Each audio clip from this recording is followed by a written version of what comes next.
வங்கக்கடல் காற்றழுத்த தாழ்வு நிலை வலுவடைந்து இன்று மாலை காற்றழுத்த தாழ்வு மண்டலமாக வலுப்பெற்று வட தமிழகம் தெற்கு ஆந்திராவில் கரையை கடக்கும் என கணிப்பு.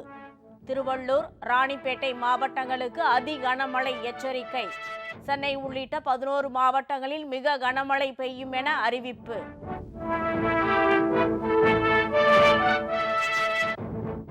காவிரி டெல்டா மாவட்டங்களை புரட்டி போட்ட கனமழையால் பல ஆயிரம் ஏக்கரில் நெற்பயிர்கள் தண்ணீரில் மூழ்கி பாதிப்பு. கடலூர் அருகே சுவர் இடிந்து விழுந்ததில் தாய் மகள் உயிரிழந்த பரிதாபம்.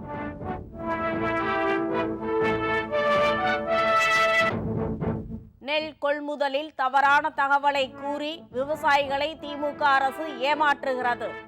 பாதிப்புகளை நேரில் பார்வையிட்ட எதிர்க்கட்சித் தலைவர் எடப்பாடி பழனிசாமி குற்றச்சாட்டு.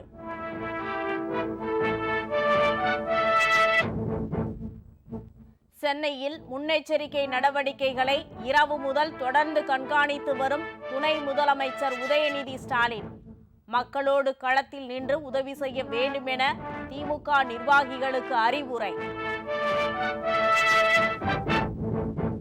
புதுச்சேரியிலும் கனமழை தொடர்வதால் பொதுமக்கள் இயல்பு வாழ்க்கை பாதிப்பு.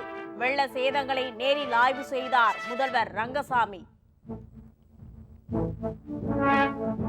இருமுடி கட்டி சபரிமலை ஐயப்பனை தரிசனம் செய்தார் குடியரசுத் தலைவர் திரௌபதி முர்மு. ஹெலிகாப்டர் கான்கிரீட் தளத்தில் சிக்கியதால் திடீர் பரபரப்பு.